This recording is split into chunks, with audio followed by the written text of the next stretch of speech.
नमस्ते। बातचीत के हमारे इस खास कार्यक्रम में आप सबका स्वागत। इस समय जिस तरीके से राहुल गांधी को लेकर के सियासत में हो हल्ला मचा हुआ है, चाहे वो सदन हो या सड़क, चारों तरफ राहुल गांधी चर्चा का केंद्र बने हुए हैं, चर्चा के केंद्र में हैं। पूरी राजनीति इस समय राहुल गांधी के इर्द गिर्द आकर के फिलहाल ठहरती हुई दिखाई दे रही है। इस ठहराव में जो नुकसान है वो केंद्र की भारतीय जनता पार्टी नीत एनडीए सरकार का है, मोदी जी की ब्रांड वैल्यू को है, और साथ ही साथ मोदी और अमित शाह के लिए बड़ा सवाल भी बनते जा रहे हैं राहुल गांधी, क्योंकि जिस तरीके से तमाम ऐसे मौके जब लोगों को राहुल गांधी की जरूरत महसूस हुई, राहुल गांधी लोगों के बीच में गए और उनके वहां पर जाने के बाद ना केवल उन्होंने उनके जख्मों पर मलहम लगाने का काम किया, बल्कि वो हर बार लगातार ऐसे किसी भी अवसर पर जहां पर कोई भी आपदा रही हो, जहां पर कोई ऐसी घटना घटित हो जहां पर जिससे लोगों के जान माल को नुकसान हुआ हो, ऐसी सारी जगहों पर राहुल ने राजनीति करने की बजाय वहां लोगों की आवाज बनने का काम किया। सरकार से जो मांगे रखी वो जनता और उन प्रभावित लोगों के हित वाली मांगे रखी। सरकार को हर तरीके से अपना समर्थन देने की बात की, और इन सारी चीजों ने एक बार फिर ये साबित कर दिया कि राहुल गांधी सियासत के इस दौर में भी मोहब्बत की राजनीति को जीने का काम कर रहे हैं। बहुत सारी चर्चाएं हैं, जैसा आप देख पा रहे हैं। अखिल स्वामी सर हमारे साथ मौजूद हैं। सर, बहुत स्वागत है आपका। सर, इस समय पूरी की पूरी राजनीति का केंद्र जो है वो राहुल गांधी हो गए हैं। सदन के अंदर जिस तरीके की घटनाएं हुई, जाति को लेकर के जो बवाल शुरू हुआ, वो बवाल फिलहाल ठंडा होने का नाम नहीं ले रहा है।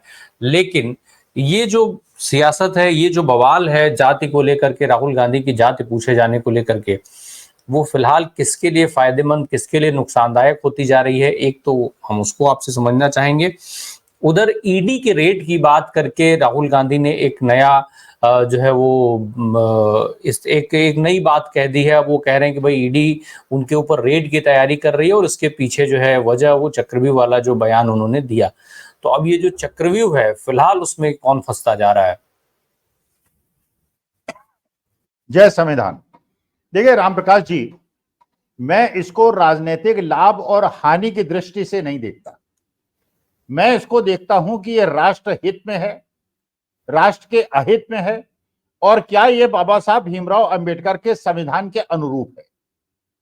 अब जैसे आजकल सोशल मीडिया में जो भक्तगण हैं वो ये पूछते हैं कि भाई उनकी तो जात उनको अपनी जात नहीं पता, वो बताएं किस जात के हैं। यही तो कहा था अनुराग ठाकुर ने। मेरे पास एक सुझाव आया, मेरे एक शुभचिंतक ने मुझसे कहा कि रामप्रकाश जी से जब बात कीजिएगा उनसे पूछिएगा कि स्वामी साहब ये प्रश्न पूछना चाहते हैं, जिनको अपनी पत्नी के बारे में नहीं पता वो दूसरे के महिला उद्धार की बात करते हैं। मैंने कहा नहीं, मैं ऐसा नहीं करूंगा। मैं इसलिए ऐसा नहीं करूंगा, ये मेरे संस्कारों के विरुद्ध है। ये संस्कारों से नीचे उतरने की चीज है, वरना पूछा जा सकता है। अरे आप ये बताइए रामप्रकाश जी, आपकी शादी हो गई होगी, मैं अनुमान लगाता हूं।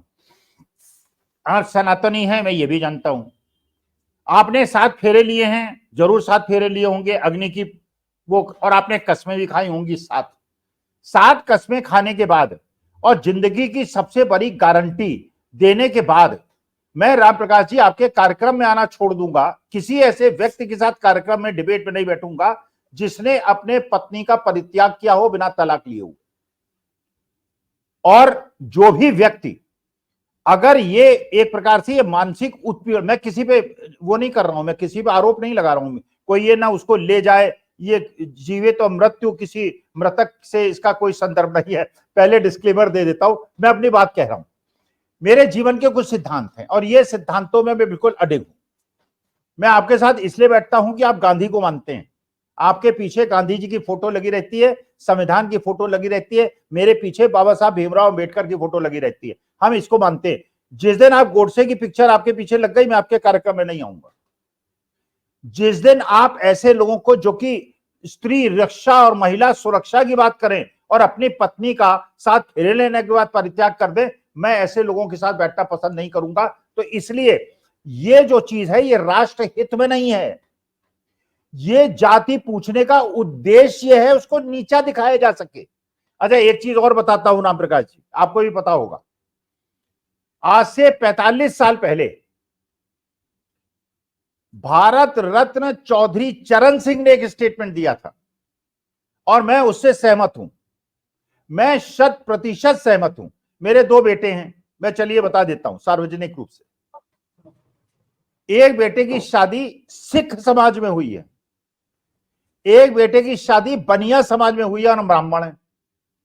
चौधरी चरण सिंह ने कहा था आज से 45-50 साल पहले, भारत को मजबूत बनाने का सबसे अचूक तरीका है ब्राह्मण दलितों से शादी करें, ठाकुर यादवों से शादी करें, बैकवर्ड फॉरवर्ड का सारा कंसेप्ट छोड़ दीजिए, छूत अछूत का कंसेप्ट छोड़ दीजिए, ये सारे नौटंकी और ढोंग छोड़ दीजिए, अंतर जातीय विवाह कीजिए, अंतर वर्गीय विवाह कीजिए। तो मैं तो ये मानता हूं राहुल गांधी का परिवार एक आदर्श परिवार है, जिसने भारत रत्न चौधरी चरण सिंह की प्रेरणा स्रोत को मानते हुए पारसी से शादी की एक ब्राह्मण ने, उसके बाद क्रिश्चियन से शादी की, और इसके बाद धर्म और जाति से ऊपर उठकर, और यह भी जानना चाहिए लोगों को जो ये ट्रोल करते हैं, मेनका गांधी भी उसी परिवार की हैं और वरुण गांधी भी उसी परिवार के हैं। तो इस प्रकार की बात करके ये अपना ओछापन दिखाते हैं, ये अपना छोटापन दिखाते हैं और ये जाति व्यवस्था को कायम रखना चाहते हैं। मुझे राम प्रकाश जी आपकी जात से कुछ लेना देना नहीं, आप एक अच्छे व्यक्ति हैं, आपका बिल्कुल हर तरह से आप एक योग्य युवा हैं, इसलिए मैं आपके साथ बैठता हूं। जिस दिन मुझे लगेगा चाहे ब्राह्मण हो या ठाकुर और मूर्ख हो, मैं उसके साथ नहीं बैठूंगा, और किसी जाति धर्म का हो, अगर योग्य है, अगर उसको पता है वो क्या बोल रहा है और राष्ट्र हित में बोल रहा है, मैं गोडसे का विरोध करता हूं, इसके बावजूद कि वो ब्राह्मण था। रावण को जलाते हैं हम इसके बावजूद कि वो ब्राह्मण था, क्योंकि हम जाति प्रथा में बिलीव नहीं करते, हमारे लिए छूत अछूत की कोई भावना नहीं होती।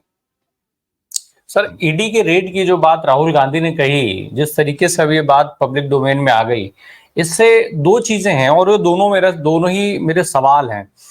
एक तो राहुल गांधी ने जो ये कहा कि ईडी ऑफिशियल से उनको जानकारी मिली, तो ये सरकार के लिए कितना चिंताजनक है, और दूसरा, ईडी क्या अब इतने बड़े खुलासे के बाद भी रेड मारने की क्षमता रखती है? क्या सरकार ऐसी गलती कर सकती है?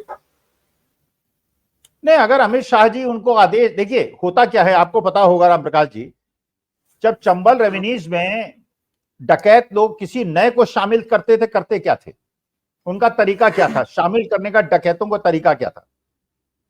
मान लीजिए एक व्यक्ति गया डकैतों के समूह में कि साहब मुझे डकैत बनना है, मुझे बना लीजिए, ऐसे नहीं एंट्री देंगे।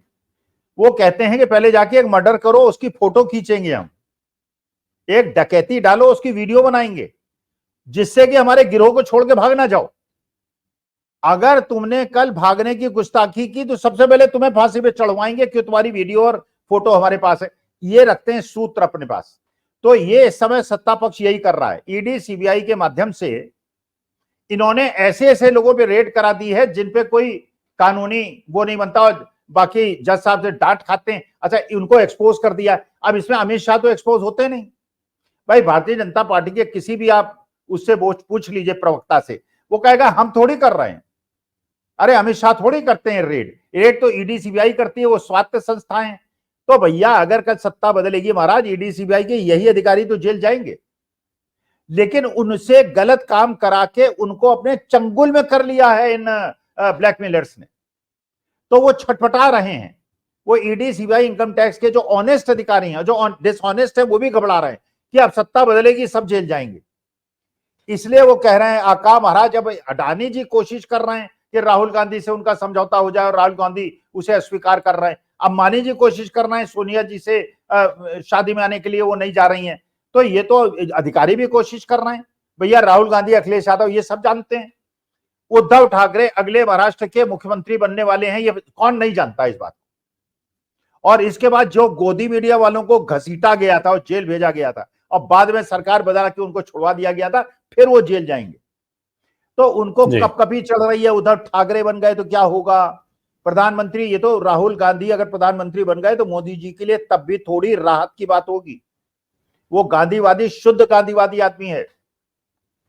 और कहीं अखिलेश यादव बन गए या तेजस्वी यादव बन गए या ममता बनर्जी बन गई, सड़कों पे घसीटे जाएंगे। सर, वायनाड में जो इतनी बड़ी घटना हुई, जिस चीज को लेकर के बहुत चर्चा हो रही है, राहुल गांधी और प्रियंका गांधी वायनाड पहुंचते हैं, वहां जाकर के एक बार फिर राहुल ने ये दिखाया कि भाई इस तरीके की चीजों पर राजनीति नहीं की जाती है।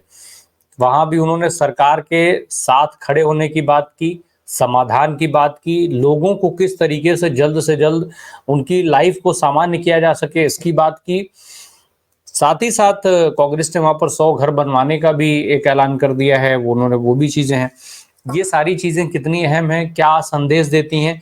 क्योंकि इसी संबंध में एक अमित शाह साहब का बयान भी लगातार चल रहा है जो काफी चर्चा में है, और कहा यह जा रहा है कि ये बयान ऐसा है जो अमित शाह साहब को फंसा सकता है बुरी तरीके से।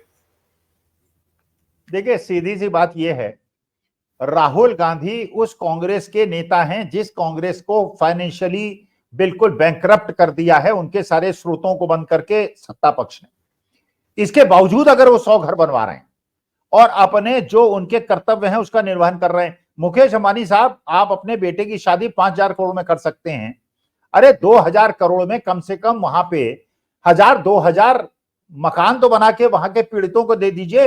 वो आपके ही देश के निवासी हैं, वो भी आपका सामान खरीदते हैं, वो भी जियो स्टोर में और स्मार्ट बाजार में जाके सामान खरीदते हैं, वो भी आपके पेट्रोल पंप में पेट्रोल खरीदते हैं और आपका सामान, तो इसलिए आपका भी देश के प्रति कोई कर्तव्य है।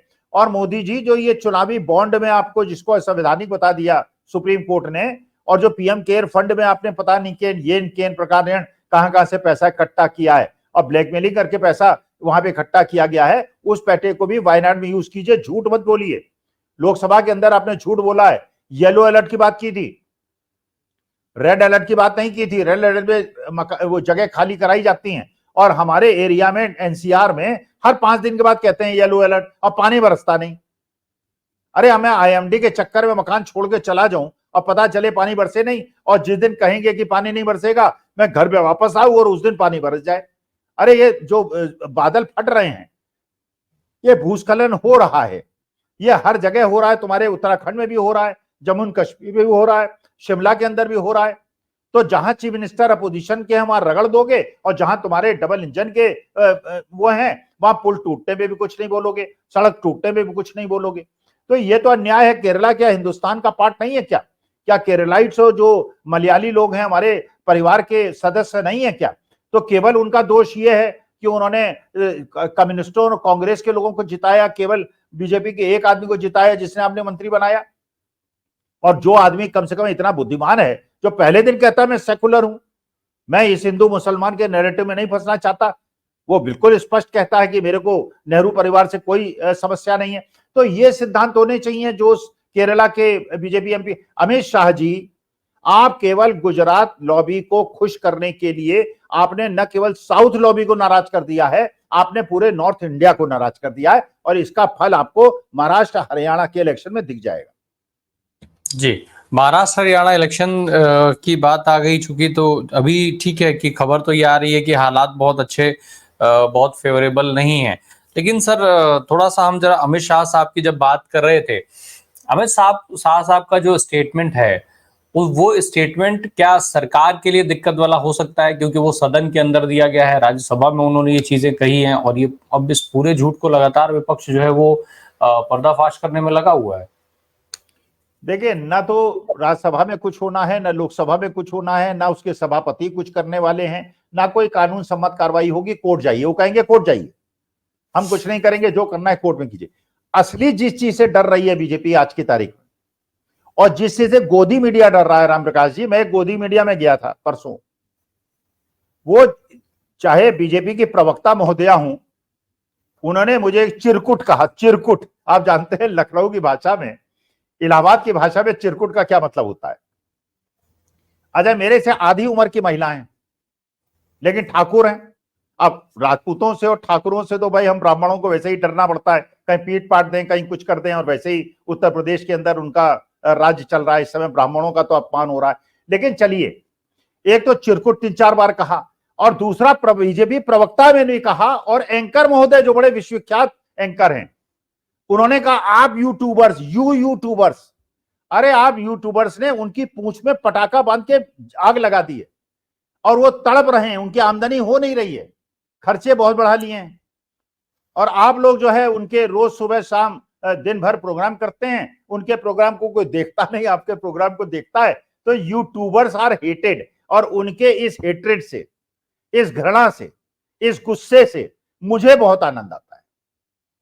जी, अब जरा सर हम यूपी की थोड़ी सी बात कर लें। यूपी में जो बात हम लोग पिछले कुछ समय से लगातार कर रहे थे कि मुख्यमंत्री को हटाया जाना और ये सारी चीजें, अमित शाह साहब अपने भविष्य को सुरक्षित करना चाह रहे थे।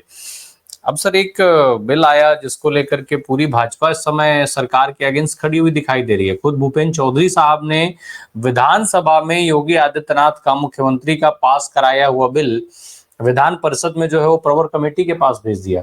तो जो माना जा रहा था कि पटाक्षेप होता दिखाई दे रहा है, ऐसा कुछ नहीं है, ये विवाद और बढ़ेगा। देखिए, भूपेंद्र चौधरी पहले से भी अमित शाह के आदमी थे, वो योगी जी की मीटिंग में नहीं जाया करते थे। जैसे केशव प्रसाद मौर्य नहीं जाते थे, जैसे ब्रजेश पाठक नहीं जाते थे, वैसे भूपेंद्र चौधरी नहीं जाते थे। अच्छा, बीच में यह अफवाह उड़ी कि भूपेंद्र चौधरी को रिप्लेस कर दिया जाएगा, किसी दूसरे को लाया जाएगा, तो भूपेंद्र चौधरी ने एक प्रकार का मास्टर स्ट्रोक किया है कि विधान परिषद के अंदर इसको प्रवर समिति की भेजकर एक प्रकार से उन्होंने संकेत दे दिया है कि महाराज मुझे मत हटाइए, अध्यक्ष बना हूं मैं और वेस्टर्न यूपी से आता हूं, मुझे मत हटाइए। तो इस समय तो हर आदमी, चाहे वो अनुराग ठाकुर हो, चाहे वो कंगना रनौत हो, चाहे वो संबित पात्रा हो, चाहे वो अमित शाह जी हो, एक से एक बढ़कर इस प्रकार के स्टेटमेंट दे रहे हैं ताकि ऐसा ना हो कि उन्हें गद्दी से हटा दिया जाए। अब कंगना रनौत लगी हुई है कि उनको गृह राज्य मंत्री बना दें, अनुराग सिंह ठाकुर चाह रहे हैं, संबित पात्रा चाह रहे हैं। संबित पात्रा हैं वैसे एमबीबीएस एमडी और बने हैं ओएनजीसी के डायरेक्टर। अब बताइए, ब्लड प्रेशर चेक करेंगे, डायबिटीज शुगर चेक करेंगे क्या पेट्रोल और डीजल का? जी, निश्चित तौर पे ये इस तरीके की जो तमाम सारी चीजें हैं ये संभावित हैं इस समय पर, क्योंकि लगातार ये चर्चाएं चलती रहती हैं। और ओएनजीसी, और ये जब आप ओएनजीसी की बात करिए तो संबित पात्रा साहब ऐसे भड़कते हैं जैसे लगता है कि जैसे डीजल पेट्रोल में आग नहीं लगाई गई है बल्कि आग कहीं और लगा दी गई है। वो कई बार ऐसा होता है, जब भी आप ओएनजीसी का जिक्र देखिए पात्रा साहब के सामने तो उनका रिएक्शन कुछ ऐसे ही हो जाता है।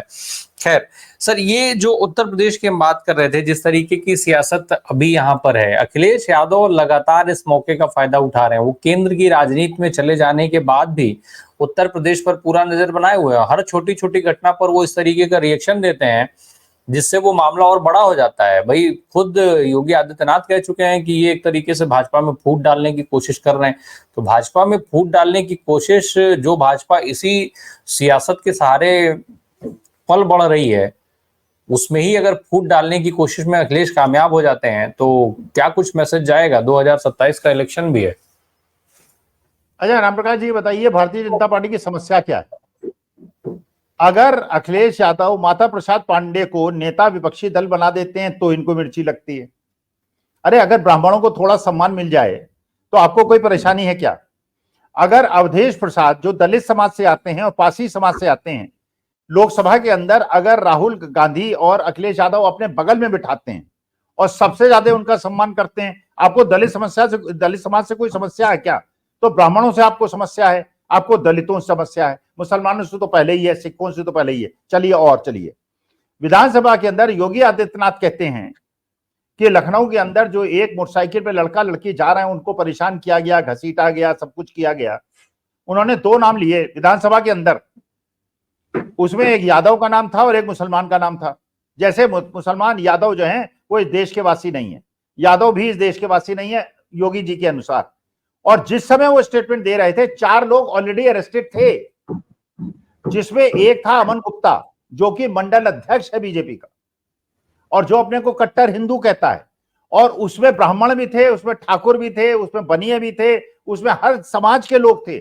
और ये जो मुसलमान और यादव थे ये भीड़ के पीछे के हिस्से में खड़े थे, उनका नाम लिया योगी जी ने। और जो सामने अमन गुप्ता खड़ा था जो सबसे ज्यादा बदमाशी कर रहा था, उसका नाम इसलिए नहीं लिया कि वो भारतीय जनता पार्टी का सबसे बड़ा कार्यकर्ता था। तो देखिए, ये समाज को बांट रहे हैं, ये देश को तोड़ रहे हैं, ये धार्मिक विद्वेष पैदा कर रहे हैं, ये यादवों के खिलाफ, जाटों के खिलाफ, ब्राह्मणों के खिलाफ, ये पता नहीं फिर राजपूतों के खिलाफ वो उधर बोल देते हैं गुजरात के अंदर। वो राजपूतों के खिलाफ बोल देते हैं, ये राजपूत जो है यहाँ ब्राह्मणों को नहीं जीने दे रहे हैं उत्तर प्रदेश के अंदर। तो ये एक प्रकार से इन्होंने समाज के हर अंग का उपयोग करके उसको फेंक दिया। ये समझ रहे एक सवर्ण समाज तो इनका वोटर है, हमारी जेब में पड़ा। मध्य प्रदेश में कह भी दिया था कि ब्राह्मण बनिया तो हमारी बाएं दाएं जेब में रहते हैं, ये कहाँ जाएंगे, तो हमारे ही पास आएंगे। तो ये हमें समझने लगे हैं हम इनके वो हैं बंधुआ मजदूर। लेकिन ऐसा नहीं है महाराज, छोड़ेंगे तो ऐसा छोड़ेंगे कि झेल नहीं पाओगे। सर, अवधेश प्रसाद का जिक्र आ गया। अयोध्या में एक घटना हुई है जिसको लेकर के काफी कुछ इस समय चल रहा है सोशल मीडिया पे भी। भारतीय जनता पार्टी की टीम जो है वो पूरी तरीके से ये बताने में लग गई है किस तरीके से जो आरोपी है वो अवधेश प्रसाद के साथ उसकी तस्वीर है, समाजवादी पार्टी और सारी चीजें वो जोड़ने में लग गए हैं। इन सबके बीच में वो बार बार अयोध्या की बात करके जिस तरीके से अवधेश प्रसाद के साथ उसका नाम जोड़ा जा रहा है एक आरोपी का, ये भाजपा के लिए, हालांकि ऐसी घटनाएं कहीं भी हों पूरे देश के अंदर, दुनिया के अंदर, इसको कोई समर्थन नहीं दे सकता है। किसी भी तरीके से ये घटनाएं स्वीकार नहीं है, ये हमेशा अपराध है, निंदनीय है, सारी चीजें हैं। लेकिन अवधेश प्रसाद का नाम जोड़ना ये क्या भाजपा की केवल और केवल हार की खिसियाहट है? क्योंकि इसमें भाजपा बीएचयू का जिक्र नहीं कर रही है, इसमें भी भाजपा उन तमाम घटनाओं का जिक्र नहीं कर रही जिसमें सीधे सीधे, जिसमें अभी एक आपने नाम खुद गिनाया लखनऊ की इस घटना का। देखिए, इनको इस बात से बहुत परेशानी है और ये मैं बिल्कुल फ्रैंकली दिल से बता रहा हूं कि एक दलित समाज के आदमी को, एक पासी समाज के आदमी को इतना सम्मान कैसे मिल गया। और जिस डिबेट में मैं कह रहा हूं कि मुझे कहा गया कि चिरकुट हूं मैं, उस डिबेट में राजपूतानी बैठी थी, ठकुराइन साहब, और वो ये इस तरह से बातें कर रही थी। इन्हें सहन नहीं होता कि कोई दलित और पासी समाज और यादव समाज या ब्राह्मण समाज का आदमी आगे बढ़े। आप ये बताइए, उन्नाव के अंदर जो घटना घटी थी, उन्नाव के अंदर आरोपी कौन था और पीड़ित कौन था? एक समाज के थे या नहीं? लखीमपुर खीरी के अंदर जो मंत्री पुत्र ने, जिसको गृह राज्य मंत्री बनाए रखा गया था, वो जिस समाज से थे और जिन लोगों को जीप से कुचला था, वो एक समाज के थे कि नहीं? जो बिजनौर के अंदर केस हुआ था, उसमें एक समाज ने दलित समाज की लड़की के साथ रेप किया, फिर उसको मार दिया, फिर 12 बजे उसको मिट्टी के तेल छिड़क के जला दिया। वही तो ये जो सारे हैं, चाहे ये अयोध्या का केस हो, चाहे उन्नाव का केस हो, चाहे लखीमपुर खीरी का केस हो, चाहे वो ब्रजभूषण शरण सिंह का केस हो, चाहे वो आदिवासी के चेहरे पे पेशाब करने का केस हो, हम ये कह रहे हैं कि सबको एक साथ चौराहे पे खड़े होकर जो करना है कर लीजिए। बुलडोजर चला दीजिए, गोली मार दीजिए, बनारस वाली घटना पे मार दीजिए, लेकिन आप केवल अगर अयोध्या में क्योंकि एक समाज का आदमी है और आईआईटी बीएचयू के अंदर दूसरे समाज का आदमी है, उन्नाव में क्योंकि आपका विधायक है और क्योंकि बिजनौर में आपके समाज के लोग हैं और लखीमपुर खीरी में क्योंकि वो मंत्री का बेटा है, ये अगर डिस्क्रिमिनेट करेंगे तो यहाँ पे बाबा साहब भीमराव अंबेडकर का संविधान नहीं चल पाएगा। जी, बहुत बहुत धन्यवाद अखिल सर इन महत्वपूर्ण जानकारियों के लिए, इन सवालों के जवाब के लिए। निश्चित तौर पे ये अहम है कि सरकार जो है, कोई भी हो, किसी भी सियासी दल की, लेकिन इस तरीके की किसी भी घटना पर नजरिया कानून के हिसाब से कानून संगत होना चाहिए। कोई भी अपराधी किसी दल, किसी समाज, किसी जाति का नहीं है। अगर उसकी मनोवृत्ति इस तरीके के अपराध की है तो वो सिर्फ अपराधी है और उसी नजरिए से देखा जाना चाहिए, कोई भी घटना हो। बहुत स्पेसिफिक जाने का सीधा नुकसान भाजपा को उठाना पड़ रहा है, दिख रहा है। उसके बाद भी वही बात हो रही है, जैसे सोनिया गांधी ने कहा ना कि भाजपा अपनी गलतियों से अभी भी सीखने को तैयार नहीं है। सीखिए, वक्त कम है। बहुत बहुत धन्यवाद। Thank you so much.